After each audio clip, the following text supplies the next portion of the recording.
Rhino ரூஃபிங்கிடமிருந்து rhino premier roofing தீர்வுகள். நீங்கள் வெளிநாட்டில் இருந்தாலும் பயண தடைகள் மற்றும் சிரமங்களால் அருகில் இருக்க முடியாத இந்த நேரத்தில் உங்கள் பெற்றோருக்கு மருத்துவ தேவைகளை வழங்கி எங்கள் சொந்த பெற்றோரை போல நாங்கள் அன்புடன் பராமரிப்போம். மெடிப்ளேஸ். லங்கா ஸ்ரீ நேயர்களுக்கு வணக்கம். இன்றும் இணைந்திருக்கின்றோம் நியூஸ் இன்சைட் தமிழ் நிகழ்ச்சியுடன். பாஸ்கு, அதாவது உயிர்த்த ஞாயிறு தாக்குதலின் பிரதான சூத்திரதாரி யார் என்பதை வெளிப்படுத்தும் பிரதான ஊடக சந்திப்பு, மக்கள் சந்திப்பு, புத்தக வெளியீடு இன்று இடம்பெற்றது. ஸ்ரீ சம்புத்தத்த ஜெயந்திய உள்ளக அரங்கிலே தான் இந்த புத்தக வெளியீட்டு நிகழ்வு இடம்பெற்றது. உதய கம்மன்பில, முன்னாள் அமைச்சர், சட்டத்தரணி உதய கம்மன்பில ஏற்கனவே ஒரு மாத காலமாக ஒரு அறிவித்தலை விடுத்து வந்தார். நான் ஒரு புத்தகத்தை வெளியிடப் போகின்றேன். அந்த புத்தக வெளியீடு சம்பந்தமாக கடந்த ஒரு 2 வார காலமாக பெரும் பரபரப்பாகத்தான் இருந்தது. சுரேஷ் ஷலே கைது செய்யப்பட்டதன் பின்னர் தான் இந்த புத்தக வெளியீடு சம்பந்தமாகவே உதயகம்மன் பிள்ளை அதிகமாக பேச தொடங்கினார். அதே போல இன்று மார்ச் மாதம் 31ஆம் தேதி அவளுடன் அனைவரும் எதிர்பார்த்து காத்திருந்தனால் காரணம் என்ன? உண்மையாகவே 7 வருட காலமாக ஒட்டுமொத்த இலங்கையர்களும் தேடிய இந்த உயிர்த்த ஞாயிறு தாக்குதலின் பிரதான சூத்திரதார் யார் என்பதை தெரிந்து கொள்ள ஒட்டுமொத்த இலங்கையர்களும், இலங்கையை தாண்டி வெளிநாட்டில் பலரும் ஆவலோடு இருந்தார்கள். 2019 ஏப்ரல் 21 இலங்கையில் நடந்த அந்த மிலைத்தனமான தாக்குதலை நடத்த பிரதானமாக செயற்பட்டது யார்? பலராலும் சொல்லப்பட்டது, இதன் பின்னணியில் ஒரு அரசியல் சூழ்ச்சி இருக்கின்றது. அதிகாரத்தை பெற்றுக்கொள்ள இந்த உயிர்த்த ஞாயிறு தாக்குதல் பயன்படுத்தப்பட்டது ஒரு தரப்பால். இதன் பின்னணியிலே அரசியல்வாதிகள் இருக்கின்றார்கள். அரசியல்வாதிகளுடைய கைகளில் ரத்தம் படிந்திருக்கின்றது. அந்த கைகளோடு தான் இந்த அதிகாரத்திற்கு புதிய அரசியல்வாதிகள் வருகிறார்கள் என்றெல்லாம் பல்வேறு கதைகள் சொல்லப்பட்டது. அதற்கான ஆதாரங்கள் திரட்டப்பட்டது. பொதுவெளியில் அவை எல்லாமே காண்பிக்கப்பட்டது. நீதிமன்றங்களிலே வழக்கு விசாரணைகளின் போது சாட்சிகளாக அவை அனைத்தும் பேசப்பட்டது. பலர் கைது செய்யப்பட்டார்கள், பலர் இன்னமும் தடுத்து வைக்கப்பட்டு விசாரணைக்கு உட்படுத்தப்பட்டு வருகிறார்கள். அடுத்தடுத்த சாட்சிகளின் அடிப்படையில் இன்னும் பல புதிய கைதுகள் இடம்பெற்றது. அதன் அடிப்படையிலே சுரேஷ் சலே, முன்னாள் அரச புலனாய்வு துறை பிரதானி, அவர் கைது செய்யப்பட்டு இப்பொழுது தடுத்து வைத்து விசாரணைக்கு உட்படுத்தப்பட்டு வருகிறார். இப்படி ஒரு பெரும் பரபரப்பை அடுத்து இன்று உதயகம்மன் பிள்ளை அவருடைய எழுதிய புத்தகத்திலே குறிப்பிட்டிருக்கிறார், இந்த உயிர்த்த ஞாயிறு தாக்குதலின் பிரதான சூத்திரதார் யார் என்பது நீங்கள் அறிந்து கொள்ள ஆவலாக இருப்பீர்கள்.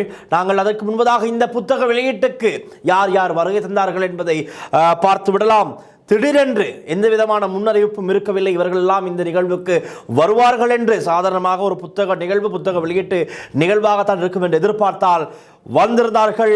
முன்னாள் ஜனாதிபதி மஹிந்த ராஜபக்ச, முன்னாள் ஜனாதிபதி மைத்திரிபால சிறிசேன, முன்னாள் ஜனாதிபதி கோட்டாபே ராஜபக்ச, அதே போல எதிர்கட்சி தலைவர் சஜித் பிரேமதாசவும் வந்திருந்தார். அதே போல மஹிந்த யாப்பா அபிவர்த்தன முன்னாள் சபாநாயகர் GL பீரிஸ், திலீப் ஜெயவீர, நாமல் ராஜபக்ச, தயாசிரி ஜெயசேகர, இப்படி அனைத்து கட்சிகளிலிருந்தும் அனைவருமாக இன்றைய தினம் இந்த புத்தக வெளியீட்டுக்கு வருகை தந்திருந்தார்கள். அரசாங்கத்திலிருந்து எந்த விதமான அமைச்சரோ எந்த விதமான பார்லிமெண்ட் உறுப்பினரோ யாருமே வருகை தரவில்லை. ஆனால் இதில் இருந்த அனைவருமே ஒன்றிணைந்த எதிர்க்கட்சியாக இந்த புத்தக வெளியீட்டு விழாவுக்கு வருகை தந்ததை போலத்தான் எங்களுக்கு என்ன தோன்றியது. உயிர்த்த ஞாயிறு தாக்குதல் நடந்த போது அது சம்பந்தமாக முன்னறிவித்தல் கிடைத்தும், முன்னெச்சரிக்கை தனக்கு கிடைத்தும் மக்களை பாதுகாக்க தவறிய மைத்திரிபால சிறிசேன அங்கு வந்து அமர்ந்து கொண்டு இந்த புத்தகத்தை பார்த்து வாசித்துக் கொண்டிருக்கின்றார். ஒரு கட்டத்திலே மைத்திரிபால சிறிசேன CIDக்கு உள்ளே சென்று வெளியே வந்த போது சொன்னார், எனக்கு இந்த உயிர் ஞாயிறு தாக்குதல் சம்பந்தமாக சில விடயங்கள் தெரியும், எனக்கு சில அழைப்புகள் வந்திருக்கின்றது, ஆனால் இது சம்பந்தமாக நான் வெளியே சொன்னால் பெரும் பிரச்சனையாகிவிடும், நான் சொல்பவர்களை எனக்கு தெரிந்தவர்களை நான் சொல்லிவிடுவேன், ஆனால் சொல்பவர்களை இந்த இலங்கை அரசாங்கம் யாராலும் எதுவும் செய்ய முடியாது என்று மைத்திரிபால சிறிசேன முன்னாள் ஜனாதிபதி குறிப்பிட்டார். முன்னாள் ஜனாதிபதியை சொல்வதை விட இந்த உயிர் ஞாயிறு தாக்குதல் இடம்பெற்ற போது நாட்டில் ஜனாதிபதியாக இருந்தவர் தான் மைத்திரிபால சிறிசேன, பிரதமராக இருந்தவர் ரணில் விக்ரமசிங்க, இவர்கள் எல்லாம் பொறுப்பு பொறுப்பு கூற வேண்டும். நான் நினைக்கிறேன் ரணில் விக்ரமசிங்கே இன்று நாட்டில் இல்லாத காரணத்தினால் அவர் வரவில்லை. இருந்தால் அவரும் நிச்சயமாக வருகை தந்திருப்பார். இன்று அவர் சிங்கப்பூரில் இருக்கின்றார். அதனால் இன்று அவர் வருகை தரவில்லை. மாறாக அவருடைய கட்சியை சேர்ந்தவர்கள் பலரும் இன்றைய இந்த புத்தக வெளியீட்டு நிகழ்வில் கலந்து கொண்டார்கள். அப்படி இருக்கிற நிலையில் தான் இவர்களெல்லாம் முன்னால் வைத்துக் கொண்டு கோட்டாபே ராஜபக்ச அவர் கூட வருகை தந்திருந்தார். பொதுவெளியிலே பெரிதாக அவர் எங்குமே தோன்றவில்லை. ஒரு சில நிகழ்வுகளில் மாத்திரம்தான் அவரை காணக்கூடியதாக இருந்தது. உயிர்த்த ஞாயிறு தாக்குதல் இடம்பெற்று தேசிய பாதுகாப்புக்கு அச்சுறுத்தல் என்று அதை பிரதானமாக வைத்துக் கொண்டு ஆட்சி அதிகாரத்தை பிடித்தவர் தான் கோட்டாபே ராஜபக்ஷ. 69 லட்சம் வாக்குகள் அவருக்கு இலகுவாக கிடைத்தது. காரணம் ஈஸ்டர் அட்டாக்கை சாதகமாக அவர்களுடைய கேம்பெயினுக்கு பயன்படுத்திக் கொண்டார்கள். அது தான் நடந்தது. அது இல்லை என்று யாராலும் மறுக்க முடியாது. ஆனால் ஏதோ எதிர்பாராத விதமாக தேசிய பாதுகாப்பை பாதுகாக்க வந்தவர், தேசிய பாதுகாப்பை உறுதிப்படுத்த ஆட்சிக்கு வந்தவர் 2 வருடங்களில் ஒட்டுமொத்த நாட்டு மக்களால் அடித்து விரட்டப்படுகின்றார். அப்படி ஒரு சாபம் அவர்கள் மீது விழுந்தது. யாராலும் இல்லை என்று சொல்ல முடியாது. ஆனால் இன்று அவர்கள் பொது வெளியிலே இவ்வாறு வந்து இந்த புத்தக வெளியீட்டில் எல்லாம் கலந்து கொள்கின்றார்கள். பல குற்றச்சாட்டுகளுக்கு காரணமானவர்கள், பல சாட்சிகள் இவர்களுக்கு பின்னால் இருக்கிறது. ஆனால் இதை வெளிக்கொண்டு வர முடியாமல் இருக்கின்றது. இப்படியெல்லாம் இருக்கின்ற பட்சத்தினால் இவர்கள் முன்னிலை தான் இன்று இந்த உதய கம்மான் பின்னுடைய புத்தக வெளியீடு. உயிர்த்த ஞாயிறு தாக்குதலின் பிரதான சூத்திரதார் யார் என்பதை வெளியிடும் அந்த புத்தகத்தை வெளியிட்டார். என்ன சொன்னார்? யார் அந்த சூத்திரதார் என்றால் சஹரா நசீம் தான் இந்த உயிர்த்த ஞாயிறு தாக்குதலின் பிரதான சூத்திரதாரி. சஹரா நசீம் தான் என்று 3 தடவை அவர் உறுதியாக குறிப்பிட்டார் உதய கம்மான் பிள்ளை. What a joke, it's a fully joke என்று தான் சொல்ல வேண்டும். நகைச்சுவையான ஒரு புத்தக வெளியீட்டு நிகழ்வாகத்தான் இருந்தது. அவருடைய புத்தகத்தை இன்று கைக்கு கிடைத்திருக்கிறது. இருப்பினும் அந்த புத்தகத்தை முழுவதுமாக வாசித்துவிட்டு இந்த நிகழ்ச்சியை செய்வதற்கு ஆன நேரம் எனக்கு போதாது. இருப்பினும் அந்த புத்தகத்தை இன்று இரவு முழுவதும் வாசித்துவிட்டு முடிந்தவளவு நான் வாசித்துவிட்டு நாளை நிகழ்ச்சியில் அந்த புத்தகத்தில் என்ன மிக முக்கியமாக இருக்கின்றது என்பதை நாளை நிகழ்ச்சியில் நான் உங்களுக்கு விலாவாரியாக விவரமாக தருவதற்கு தயாராக இருக்கிறேன். அதுவரையில் இன்று உதய கம்மான் பிள்ளை அந்த புத்தக வெளியீட்டை செய்வதற்கு முன்பதாக அவர் உரையாற்றிய சில நிகழ்வுகளை வைத்து பார்க்கும் போது அவற்றை எனக்கு சொல்லக்கூடியதாக இருக்கும். அவர் கூறுகிறார், இதில் அதுக்கு முன்பதாக ஒன்று சொல்ல வேண்டும். இன்று இந்த புத்தக வெளியீட்டு விழா நடந்தது தானே. இந்த புத்தக வெளியீட்டு விழா என்பது சொல்றதை விட இராணுவ புகழ்ச்சி இராணுவத்தை புகழ்ந்து இராணுவம் எவ்வளவு எங்களுக்கு ஒரு கட்டாயம் தேவையாக இருக்கின்றது, இராணுவத்தின் மீது அவதூறு யாரும் பரப்பக்கூடாது, பரப்ப முடியாது, இராணுவம் தான் எல்லாமே எங்களை பாதுகாத்துக் கொண்டிருக்கின்றது, இதுதான் அதிகமாக பேசப்பட்டது. அதே போல இந்த நிகழ்ச்சியில் பல தடவைகள் தமிழ் டயஸ்போராக்கள், தமிழ் பயங்கரவாத அமைப்புகள் என்றெல்லாம் பல தடவைகள் பேசப்பட்டது. முன்னாள் கடற்படை ஊடக பேச்சாளர் ஒருவர் இணைந்து கொண்டார். அவர் தான் நிறைய இடத்தில் சொன்னார், இயக்கத்தை அழிப்பதற்கு இராணுவம் கையாண்ட உத்திகள், திட்டங்கள், அதே போல தமிழ் செல்வன் உட்பட பலரை அழிப்பதற்கு கடற்படையாக இருக்கலாம், இராணுவ புலனாய்வு பிரிவாக இருக்கலாம், எவ்வாறு செயற்படுறது என்ன சொல்ல வருகிறார்கள். சுரேஷ் சலே இப்படியெல்லாம் செய்தார், அப்படி செய்தார், அவர்கள் மீது வீண்பழி சுமத்தக்கூடாது என்று அநியாயமாக கைது செய்யப்பட்டிருக்கிறார், இராணுவ வேட்டை தொடங்கி இருக்கிறது இந்த அரசாங்கம் இராணுவத்தை பழி வாங்குகிறது, இவர்கள் இந்த இராணுவம் தான் இதை செய்தது, இராணுவத்தினர் இருக்கின்ற புலனாய்வு பிரிவு தான் செய்ததெல்லாம் இதை காண்பிக்க முயற்சிக்கிறார்கள் என்றெல்லாம் பல்வேறு குற்றச்சாட்டுக்களை தான் முன்வைத்தார்கள். தவிர ஆதாரப்பூர்வமாக எந்த விதமான விடயத்தினையும் இவர்கள் பேசவில்லை. பேசுவதை எங்களுக்கு காணக்கூடியதாக. ஆனால் உதய கம்மான் பிள்ளை அவர்கள் கூறுகிறார் 2 அறிக்கைகள், அதாவது ANJ அல்விஸ் அறிக்கை, அதில் ரவி செனவிரத்னமும் ஷானியா அபேசேகர் இருவரும் இந்த உயிர்த்த ஞாயிறு தாக்குதலுக்கு பொறுப்பு கூற வேண்டும், அவர்களுக்கு எதிராக சட்ட நடவடிக்கை எடுக்கப்பட வேண்டும் என்று அந்த அறிக்கையில் குறிப்பிடப்பட்டிருப்பதாகவும், அதே போல இமாம் அறிக்கையில் இந்த ஈஸ்டர் தாக்குதலை வைத்து தேர்தலுக்கு தயாரானதாகவும் பல விஷயங்கள் இவ்வாறு சொல்லப்பட்டதாகவும் இந்த 2 அறிக்கைகளும் மறைத்து வைக்கப்பட்டதாம். இந்த அறிக்கைகளை எடுத்துத்தான் இவருக்கு ஒரு ஆர்வம் வந்ததாம் உதய கம்மான் பிளவுக்கு. இது சம்பந்தமாக உண்மையை தேடி ஆராய்ந்து உண்மையை உலகுக்கு வெளிப்படுத்த வேண்டும் என்ற ஒரு ஆர்வம் இவருக்கு வந்ததாம். அதன் காரணமாகத்தான் 30,000 அறிக்கைகள், 30,000 பக்க அறிக்கைகளை இவர் வாசித்து அதிலிருந்து ஒவ்வொரு தரவுகளாக திரட்டி தேடி ஆராய்ந்து இந்த ஒரு புத்தகத்தை தயாரித்து எழுதி வெளியிட்டிருப்பதாகத்தான் உதய கம்மான் பிள்ளை கூறினார். அதே போல சஹரா நசீம் அவர் யார்? அவர் எப்படியாப்பட்டவர்? அதே போல பொடி சஹரான் என்பவர் யார்? அவர் எப்படியாப்பட்டவர்?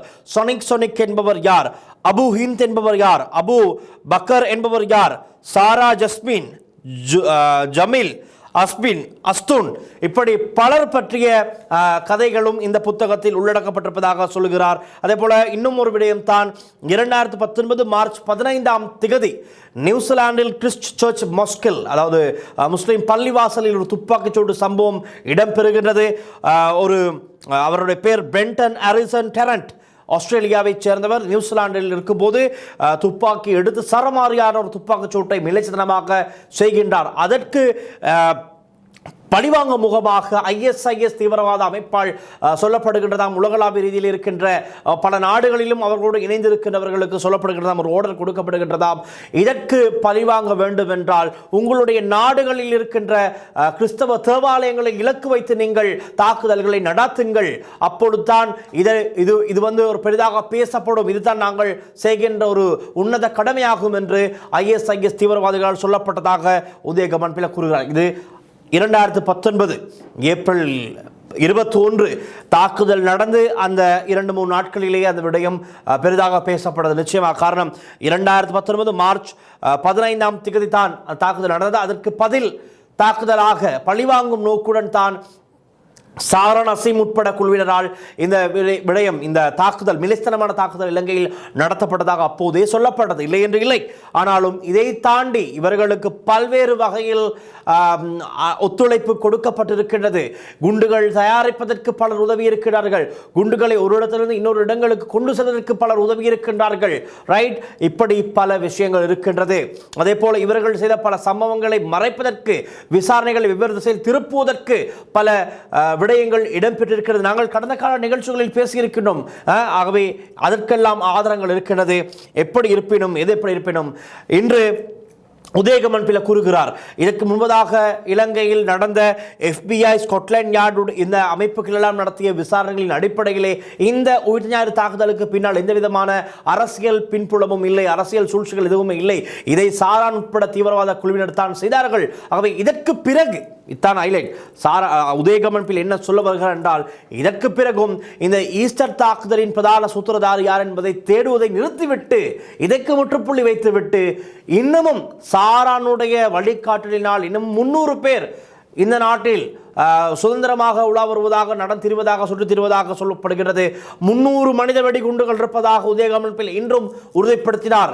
ரைட், இன்றும் மனித வெடிகுண்டாக 300 பேர் இருப்பதாக உதயகமன் பிள்ளை இந்த இடத்தில் உறுதிப்படுத்தினார்.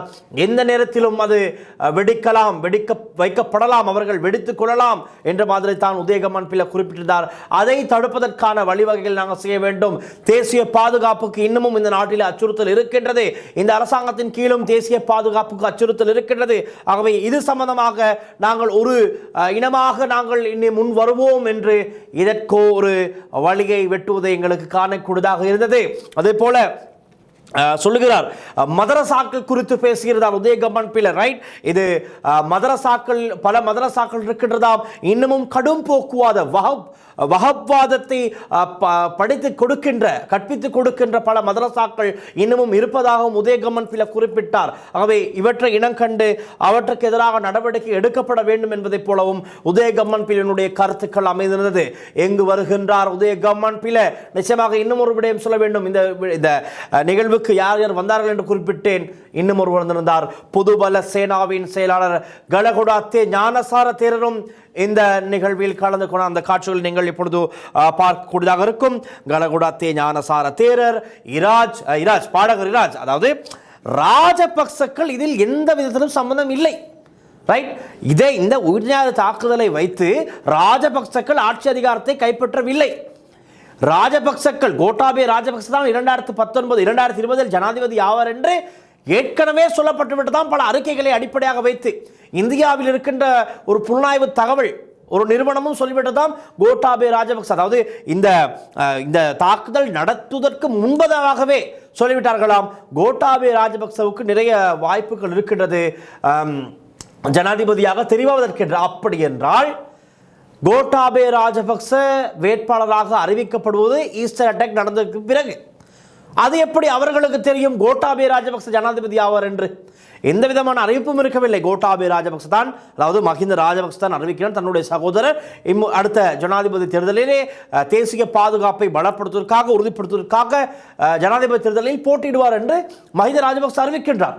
ஆனால் அதற்கெல்லாம் முன்பதாகவே பல நிறுவனங்கள், பல நாடுகள், உளவுத்துறையினர் குறிப்பிட்டார்களாம், கோட்டாபய ராஜபக்ச ஜனாதிபதியாக போகின்றார், அவருக்கு ஆதரவு இருக்கின்றதாக. அங்கே ஒரு குழப்பம் இருக்கின்றது.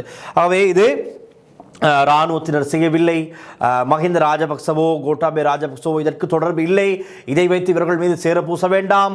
சுரேஷ் அலை நல்லவர் வல்லவர், பிள்ளையான் நல்லவர் வல்லவர், இவர்களுக்கெல்லாம் எதுவும் தெரியாது, இராணுவ வேட்டையை நிறுத்துங்கள், இராணுவ வேட்டை தான் செய்து கொண்டிருக்கிறார்கள், எந்த விதமான ஆதாரமும் இல்லை.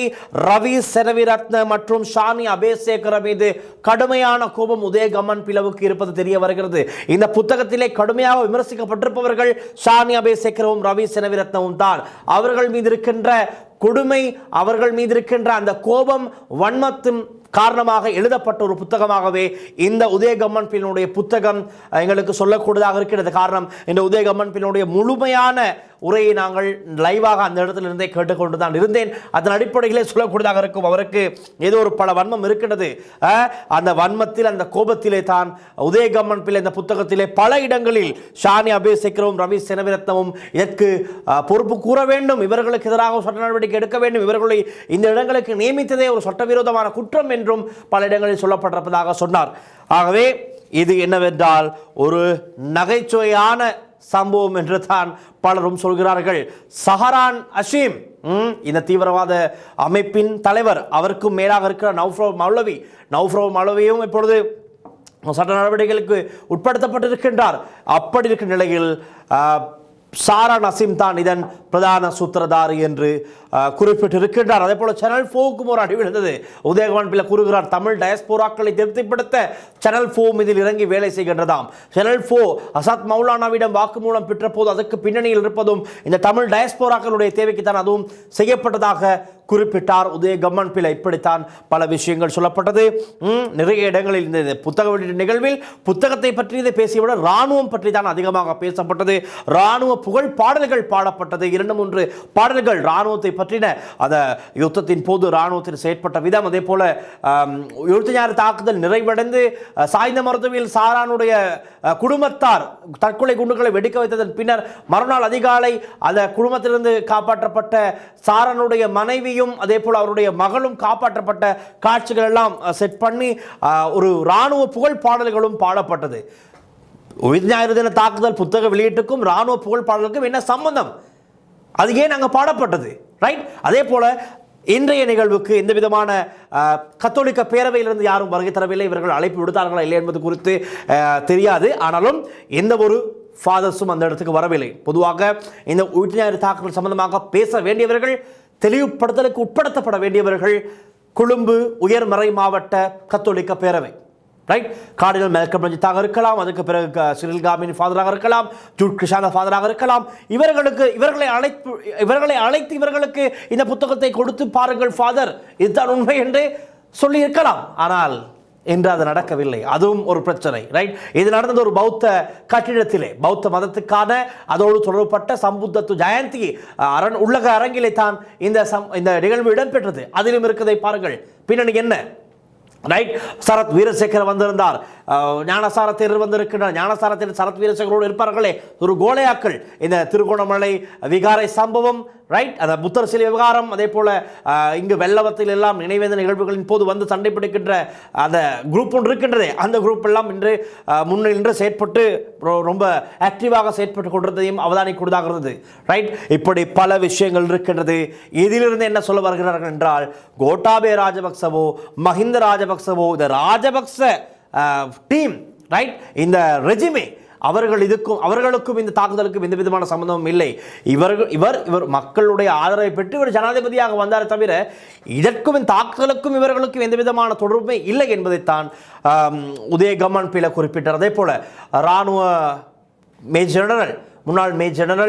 முன்னாள் இராணுவ புலனாய்வு பிரதானி சுரேஷ் சுரேஷ் சாலை அநியாயமாக கைது செய்யப்பட்டிருக்கிறார், இராணுவ வேட்டைக்கு உட்படுத்தப்பட்டிருக்கிறார், அவர் இதற்கு எந்த விதமான பொறுப்பும் இல்லை, ரைட், அவருடைய சேவையை சரியாக செய்தார் என்றெல்லாம் தான் குறிப்பிடுகிறார் தவிர அதே போல எல்லாம் சொல்லிவிட்டு இறுதியில் சொன்னார் இதன் பிரதான சூத்திரதாரி சாரா நசீம் தான் என்று, ரைட். ஆகவே இதுதான் இன்றைய நியூஸ் இன்சைட்டில் நாங்கள் பார்க்க வேண்டிய மேலோட்டமாக பார்த்த விடயமாக இருக்கின்றது. அதையும் தாண்டி புத்தகத்தில் என்னென்ன விஷயங்கள் இருக்கிறது என்பதை நாளை நிகழ்ச்சியில் பார்க்கலாம். தொடர்ந்தும் லங்கா ஸ்ரீயுடன் இணைந்திருங்கள். சஹாரா நசீம் இந்த உயிர்த்த ஞாயிறு தாக்குதலின் பிரதான சூத்திரதாரி என்பதை நீங்கள் ஏற்றுக்கொள்கின்றீர்களா இல்லையா? உங்களுடைய கருத்துக்களை கீழே கமெண்ட் செக்ஷனில் பதிவிடுங்கள். பார்க்கலாம். கமெண்ட்ஸோடு நாளைய நிகழ்ச்சியில் சந்திக்கின்றேன். நன்றி, வணக்கம். ஒளிப்பதிவாளர் பாலேந்திரனுடன் நான் டில்ஷன் வின்சன். நாளை நிகழ்ச்சி சந்திக்கலாம்.